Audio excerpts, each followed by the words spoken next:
6 years 7 இயர்ஸ்லாம் இருந்ததுன்னா டெஃபினட்டாக ஒரு சைக்காட்டிஸ்ட்டை பார்க்கணும். தே need to take a medicine. நிறைய பேர் ரீஹப் போயிட்டு சரி பண்ணுற அளவுக்கு கூட இருப்பாங்க.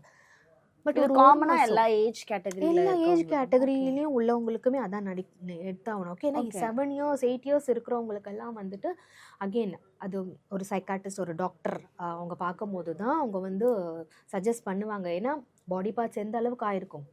ஓகே, அண்ட் உங்கள் பிரெயின் அவங்க கண்ட்ரோலே இருக்காது. இப்போ குடிச்சிட்டு வந்துட்டு ஒரு ஹஸ்பண்ட் ஒரு ஒய்ஃபை அடிக்கிறாங்கன்னா அவங்க அதை தெரிஞ்சு பண்ண. ஏன்னா காலையில் அவங்க எழுந்திரிச்சு நிறைய பேர் நம்ம பார்த்துருப்போம், மூவியில் கூட பார்த்துருப்போம். ஓகே, அப்படியா நான் செஞ்சேன்.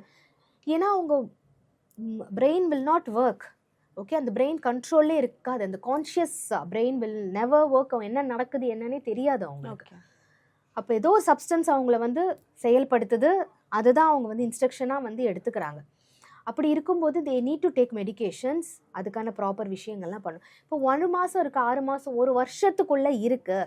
அண்ட் ஒரு கவுன்சிலர் சொல்கிறாங்க, ஒரு சைக்காலஜிஸ்ட் வந்து அதை சொல்கிறாங்க, அதை ஃபாலோ பண்ணி லிசன் பண்ணி அவங்களால இம்ப்ளிமெண்ட் பண்ண முடியுதுன்னா தென் எஸ், ஓகே, ஓரளவுக்கு கண்ட்ரோலில் கொண்டு வரும். But they need to do journalism, breathing நிறையா பண்ணணும், ஃபிசிக்கல் ஆக்டிவிட்டி நிறைய பண்ணணும். இந்த கெட்ட அடிக்ஷனை நல்ல அடிக்ஷனாக மாற்றுறதுக்கு என்னெல்லாம் செய்யணும். அப்போ அதுக்கான வழிகளை தான் ஃபைண்ட் அவுட் பண்ணுவாங்க.